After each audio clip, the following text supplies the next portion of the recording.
Ho ho buddies, welcome to Borderline Games. I'm Gareth and today we're playing Chaos Head. Last time we saw Senna's father in this like underground railway subway kind of thing, and then he was shot in the back, and then we're tracking the killer down now, I think. Let's go. But Senna was not the only one suffering from such a state. Kozui was as well. An enormous mirror had materialized in front of the collapsed girl, and within it a reflection of her with her legs covered in blood asked her a single question. Who are you? Kozui froze in terror. Large tears began to flow from her eyes. The wounds she wanted to forget. The past she never wanted to remember. Tears of a deep decay began leaking from her heart and mind. She wanted to run away as far as her legs could take her. Desiring nothing more than to look away from the mirror, she wished to turn away. Yet, forgoing her will entirely, her body refused to move. Herself on the other side of the mirror was not shedding even a single tear. Who are you? Who are you? Who are you? Who are you? And etc. Who am I? Who am I? Who am I? Who am I? Who am I? Who am I? Who am I? She was collapsing into Gestaltfall? What the fuck is that? A loss of axiomaticity? Deterioration of cognitive ability. A concept in psychology, with Gestalt being the German word for form. The human brain perceives without question what it visually sees as A, based on the environment, circumstances, and knowledge gained through experience. However, when A's identity is rejected for some reason or another, the obvious becomes no longer obvious, and one will fall victim to a state in which they can see A, but are no longer able to perceive it as A. Okay, cool. Just like when she'd lost all words so long ago. Just like when her heart and mind had been broken so long ago.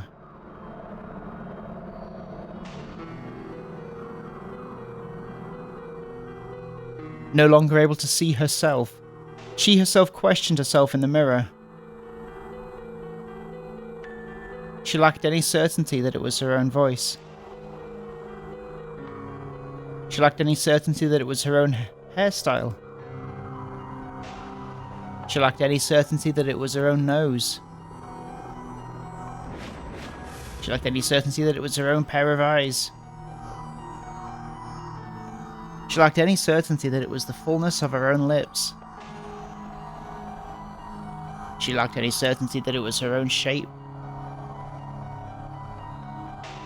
She lacked any certainty that it was her own face.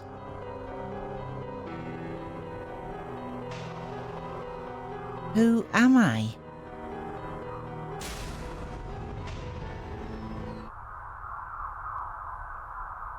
You're Kozui.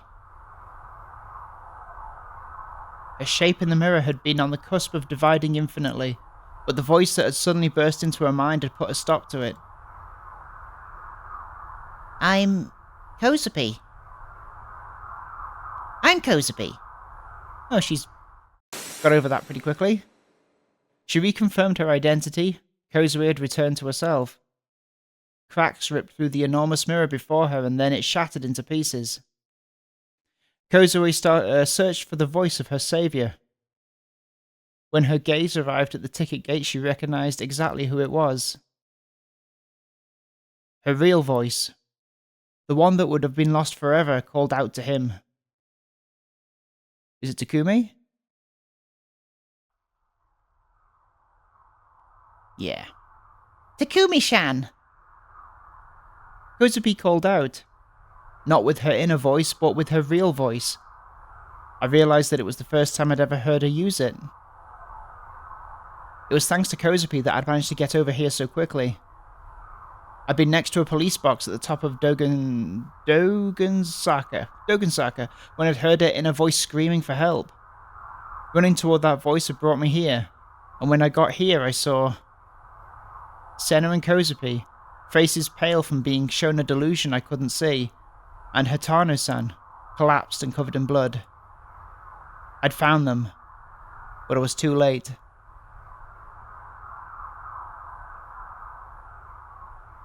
Oh man, talk about a stroke of luck. Oh, here we go. Suwa was the guy with a gun, of course he was. A man with a gun in his hand was standing at the crossing. He twirled and whirled it around his fingers as if he was some sort of gunslinger. Contrasting heavily with the suit he was wearing, he had a rucksack on his back. A harsh mechanical noise was emanating from it. Suwa Mamoru, a detective from the Tokyo MPD's first investigative division. This wasn't the first time I'd run into him. And I knew exactly what he'd done. You see, I originally came here to get rid of these annoying ass Hatanos. But look who decided to crash the party. What's up, Nishizu-kun?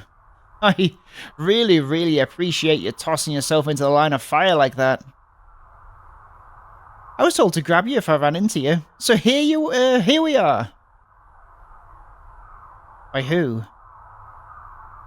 That one's top secret. He smiled a flippant smile, one that was somewhat reminiscent of Detective Ban's. But there was one key difference. Detective Ban's smile had always been just an act meant to throw people off or rile them up. When it came to Suwa, however, this sly smile was who he truly was. Hey, asshole. You know where to find Narose? Oh, come on, Nishizu-kun. Suwa heaved a sigh. Suwa heaved a sigh, shaking his head in an extremely exaggerated motion. Would it kill you to throw a bit more respect my way? I'm older than you know. You were the one who killed Ban. Yeah? What of it?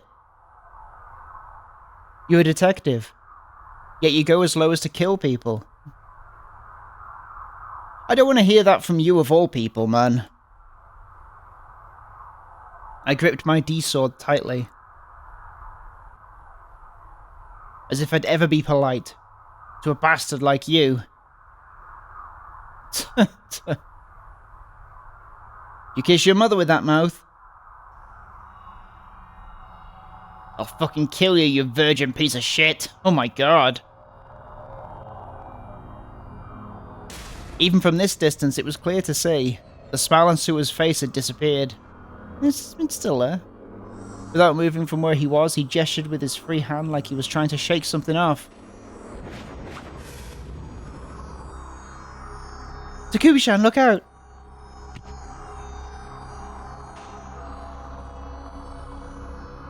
An impact, followed by pain. It was an all too abrupt sensation. When I looked at my shoulder in surprise, I saw a familiar-looking cross pierced into it. No, it was no cross. It was a stake. A cross-shaped stake from the crucifixion case. It had come at me too fast to see. The area was so dark I hadn't even realised it was flying toward me until it had already hit me. Suwa had thrown it, without moving from his spot. He'd thrown it from that distance with pinpoint accuracy. I cautiously touched the stake. It felt cold and smooth. Was it a delusion? Or was it real? The pain was growing more and more intense. I couldn't put any strength into my hand. I wasn't able to hold onto my D-sword anymore. You know, I think it's time for a reenactment. Suwa raised his voice in an attempt to suppress his rage. I could do with a rerun of the crucifixion case.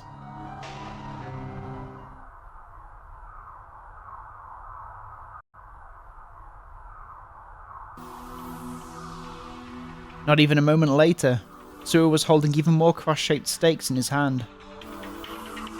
Doing his best to restrain his furious rage that was on the verge of pouring out, he fired off the additional stakes toward Nishijou Takumi.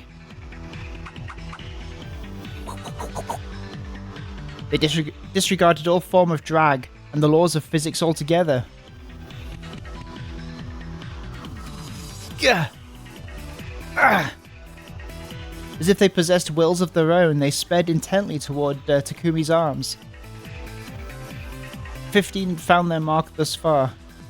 Not a single one had missed. They had assaulted Takumi's shoulders, upper arms, wrists, palms, hips, thighs, knees, and shins. Blood spilled from every one of his deeply carved wounds. You know, it kind of sucks the fun out of darts when you can't screw up.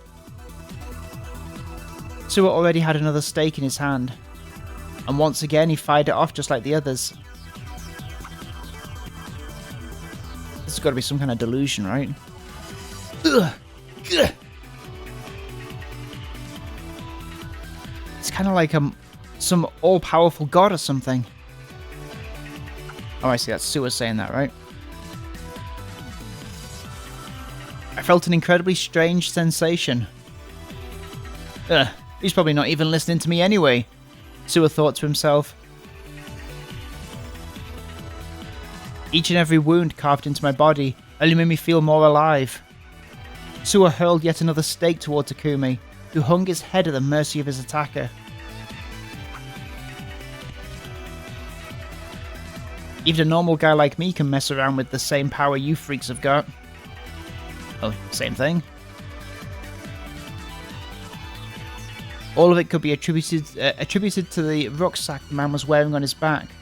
A bag housing a Noah at the second terminal within it. With that, he could enjoy Noah the Second's power even at a distance. He would become an artificial Gigalomaniac. He could become an artificial Gigalomaniac, okay. Suwa found himself wholly bewitched by its power.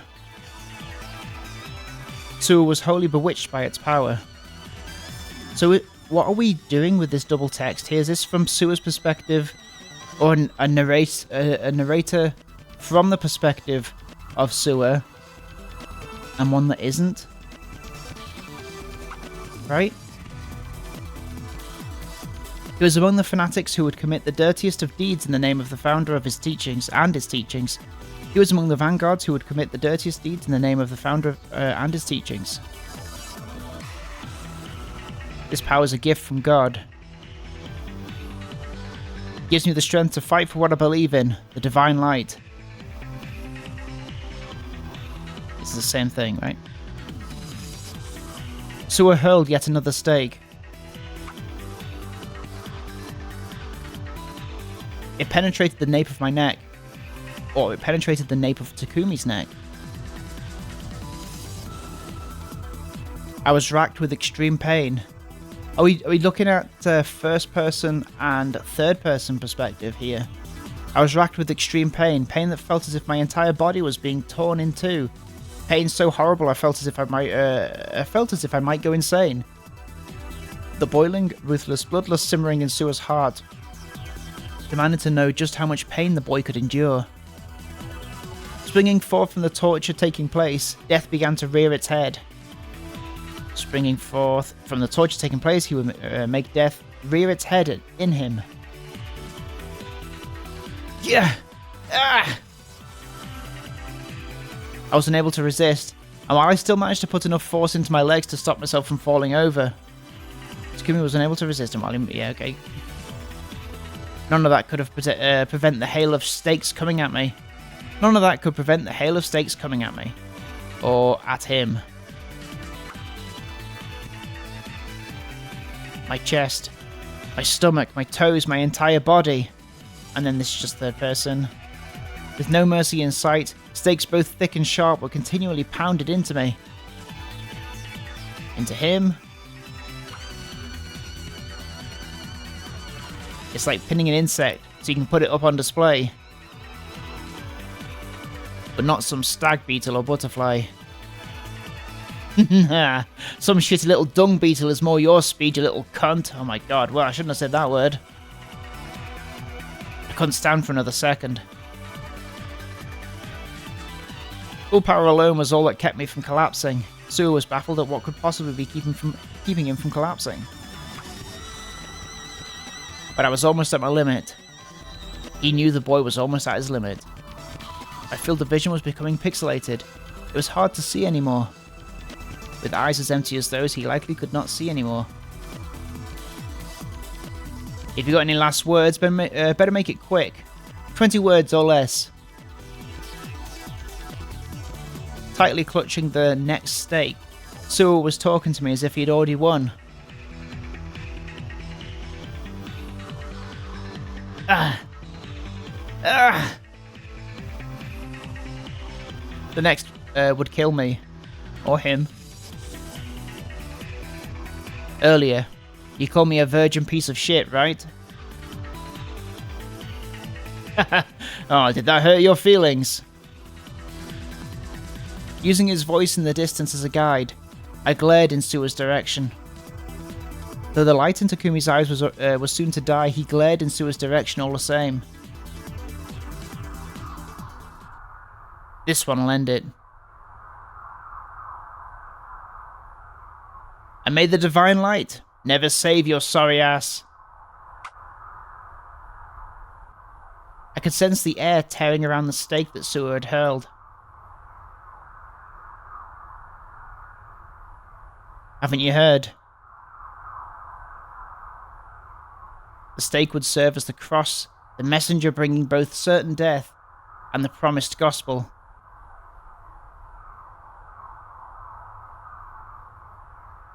Death would come to whomever it struck.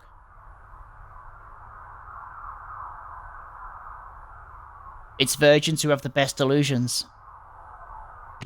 I don't know if that was ever established. A thud resounded. A dull thud. Whoa! The stake had deeply penetrated his forehead. So they switched, have they? An incredible burst of pain exploded within Suwa, gushing forth from every part of his body. As if it had been entirely... have these switched now from third to first? As if it had been entirely an illusion. The intense pain that had consumed every part of my entire body immediately disappeared. Yeah, they've switched. Suwa let out a mute scream, writhing in agony. An array of cross-shaped stakes penetrated Suwa's entire body. There was a single cross-shaped stake in my hand. When he looked upward, he saw the cross-shaped stake embedded in his forehead. When I looked upward, I saw the overcast, gloomy sky above. The miracle of resurrection. It's just a fairy tale. A delusion. What did you do? A delusion synchro. A simulation onto a delusion. Or a version onto the mind. Like two ripples negating one another. Like two wavelengths resonating with one another. Entangling together, melting together. A fate which distorts, created by one. A fate which is distorted, created by another. Switching them out, or switching them in. There's no way that's possible, Suwa thought to himself. Suwa's expression laid his thoughts bare. Messiah. If you're God's vanguard, then crumble away just like the goddamn Messiah himself. Takumi tossed the stake away. Colour was quickly fading from Suwa's field of vision. And guess what? I don't give a damn about your salvation. Suwa could no longer reply. Oops. Backlog. Without falling to the ground, he breathed his final breath. I made my way back into the station. Kosapi's eyes were wide and her mouth hung open. She was completely stunned. Seeing all that must have really surprised her. Her leg was covered in so much blood it was hard to look at. Kozupi, you okay? Without getting up from the ground, she nodded. It didn't look like she was able to stand on her own. Her shimmering eyes looked up at me. Takumi-san, just nowsies. What the heck was that? Kozupi, you're talking out loud. Huh? Whoa, Takumi-san's white! Putting a finger to her lip, she tilted her head in surprise. But she seemed to forget about it pretty quickly after that. Is it true that virgins have the super bestiest best delusions of all time? Yeah, the best. Senna once told me ignorance was a sin. But I don't quite agree with that. Not knowing things goes hand in hand with delusions. The less you know, the more your delusions can grow and surge, to the point of infinity, really. Therefore, if you already know and have experienced everything, there'll be nothing left to fantasize about. And if there's one thing virgins definitely lack, it's experience, so it only makes sense that their delusions are the best around. I think some people would argue against your logic there, but that's fine. Speaking of Senna, where was she? I searched the dimly lit platform for her. There she is. Hiya. Joyful as ever. She was standing at the edge of the platform, hanging her head and her feet. And at her feet, Atano-san. Was Atano Isai? Is that how you say that, do you think? Lying in a pool of his own blood, he showed no signs of moving, leading me to realize he was already dead. I was too late. If anyone was going to know where to find Noah II, it would have been him.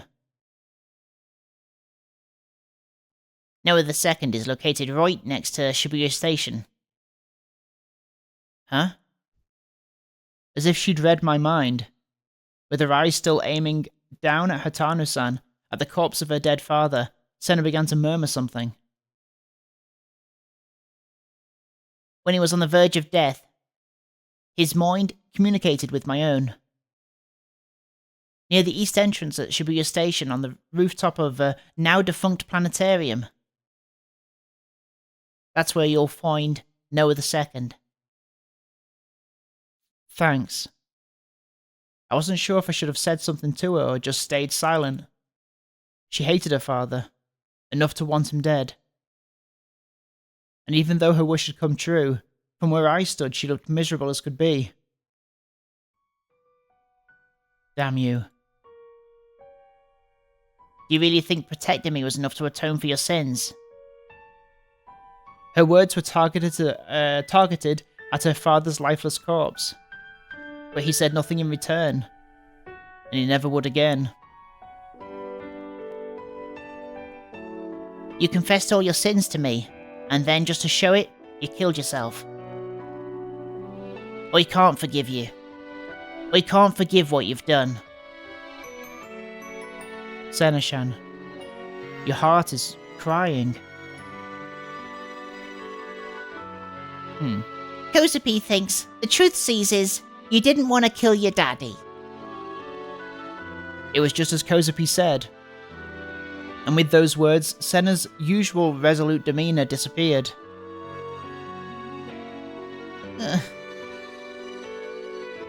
Her shoulders trembled. Heartbroken, she fell to her knees. Why couldn't you atone for your sins while you were alive? Why did you leave me all alone? Why? Senna. Nishijo, I beg you. Senna raised her head. The teary expression on her face now was nothing like the stern one she always wore. Destroy Noah II. Suffering from a terrible grief, she spoke with the fragility of a girl who'd just lost the only family she had left.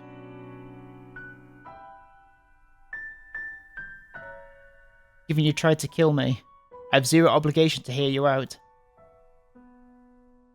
Takumi-san.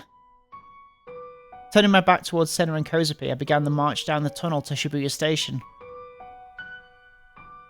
Before me were two giant gaping holes. A deep darkness stretched deep inside both of them. Passing through them would be the quickest way to get to Shibuya Station. For my own goals, and my own goals alone, I'll destroy No the Second, no matter what. I had a feeling Senna had said something after that, but I wasn't listening anymore. Oh, okay. A single colossal device held the attention of two men. Inohana Kozo, a member of the House of Representatives, and Kuromochi Yudai, the founder of the Cosmic Church of the Divine Light. An ominous hum continually sounded from the device, from Noah II, beckoning a nod of satisfaction from both of them. When you broached the topic of killing 5,000 people, I was indeed curious as to what would happen when that should that end be met. It was quite the back-breaking venture to keep this effort organised, especially when it was imperative for it to remain free from the prying eyes of the Committee of 300. Your cooperation is much appreciated. Narose gave a very slight bow.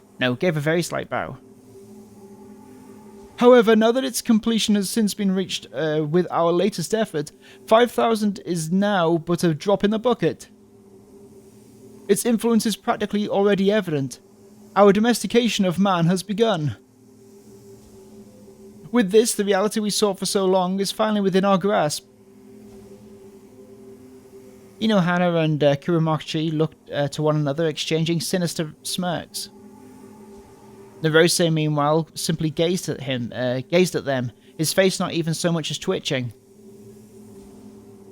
Ah, yes. I must say, Narose, you have quite the taste in how you choose to spend your time. How do you mean? Inohana simply smiled crudely, then gestured with his head toward the tableau erected near Noah II. And that tableau of yours, it brims with such sublime artistry. I would very much enjoy it if you prepared one for me as well.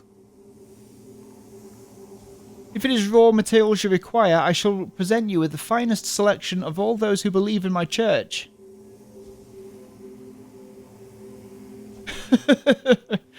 Ever the charitable one, Mr. Kuromochi.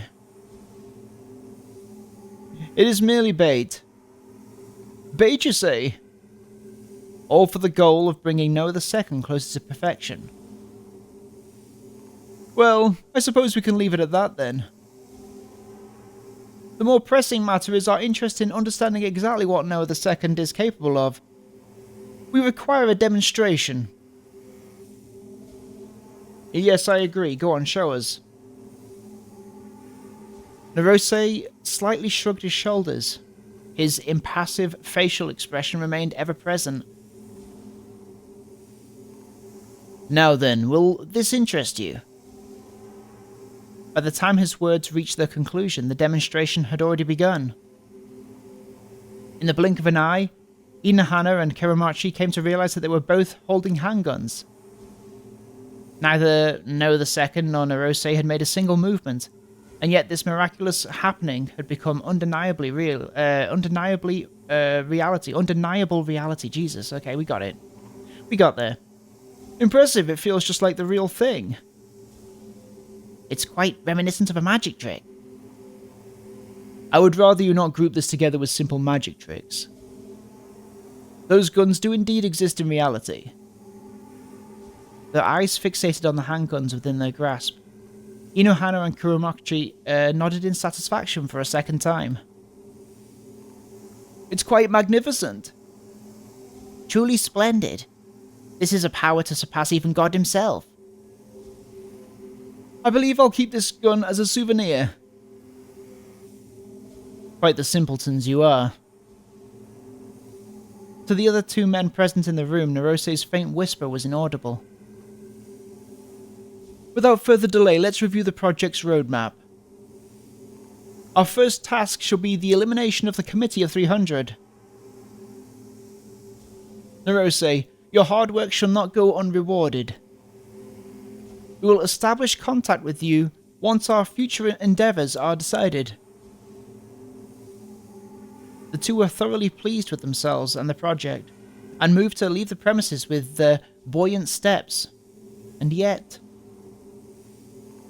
that won't be necessary. What? What do you mean by that? Nerose's expression found itself changing for the first time. He narrowed his eyes, slightly raised his jaw, and stared at them from where he stood.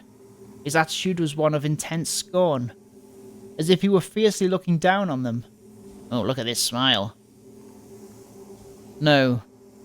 In truth, he was looking down on them. I will be taking over the project, and not for the sake of tawdry vulgarities, as you have so desired, but for loftier, far more noble goals. Nerose's tone remained civil and polite. Beginning to understand what exactly he was conveying, the two men naturally became infuriated. Imbecile! Are you betraying us? Are you of the belief you've become God? The Committee of 300 will not stay silent on this matter. Gentlemen, are you not both waving the flag of rebellion against the Committee of 300 even while being members yourselves? Nerose's eyes watched them carefully, and housed within them was raw, unending contempt. His gaze was cold as could be. It was as if he was being forced to study two monoliths of pure rotten filth.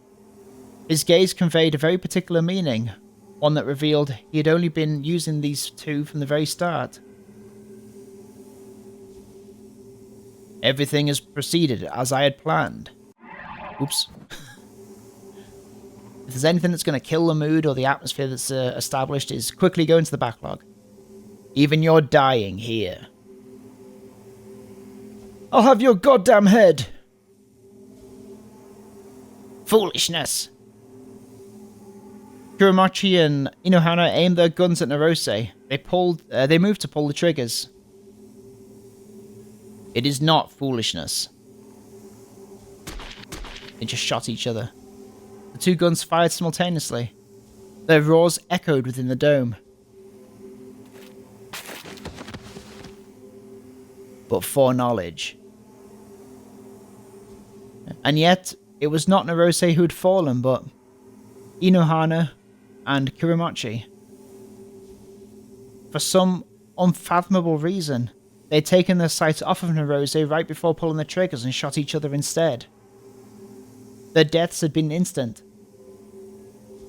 The two compatriots then collapsed. They'd put holes into each other's heads, and now they were nothing more than lumps of meat who would never draw breath again. No, the second is mine to handle. You simplistic hedonists did not seem to grasp that notion. Oh, my throat's going. Excuse me. Nerose's demonstration had been about more than simply showing off guns. Its purpose had been to make the two men mistake each other for Nerose, and take their own lives in the process. That was the real demonstration. And with the power of No the Second, it had been beyond trivial to perform. Next, Nerose turned toward his tableau. Affixed there was the figure of Sakihata Rumi. She'd begged Nerose to let Nanami go, and thus she'd then been taken hostage in her place. Due possibly to the mental attacks by Nanami, Rumi's energy had long since faded, leaving her head pointed toward the ground as she hung affixed. Yet when Nerose strode toward her, you don't know, stroded, her shoulders ever so slightly trembled. Oops, goddammit. You're such a coward. Never even getting your hands dirty. If anyone's a hedonist, it's you. Ah! The back of Nerose's hand struck her cheek. Following this, he grabbed Remy by the jaw and forced her to look at him. Even though nearly all life had left her expression, Even as she desperately fought to keep her eyes open, her glare flared, with an ardent blaze directed solely at Narose. Why do you not wish for Nishijiro Takumi to save you? Narose whispered close to her ear. Don't. Drag him into this. Which him would you be referring to? Both. Of them. For my purposes, either of them would be satisfactory. The creator of IR2 or his perfect copy. The two of them wield monstrous power. Obtaining a code sample from either of them would bring Noah the Second one step closer to perfection. And with it, I shall procure a power surpassing even God himself. Gah. Rimi lowered her eyes in anguish. He fiercely tore away the hand that had been holding her jaw, and as his gaze rose up to Noah the Second, a smile formed from the corners of his mouth. Come now. Call out his name. Either one will do. I will welcome him with open arms. Rather, that was exactly what he'd been waiting for. After surmounting all of Narose's trials, devised specifically for him, Nishijiro Takumi would arrive in this very location.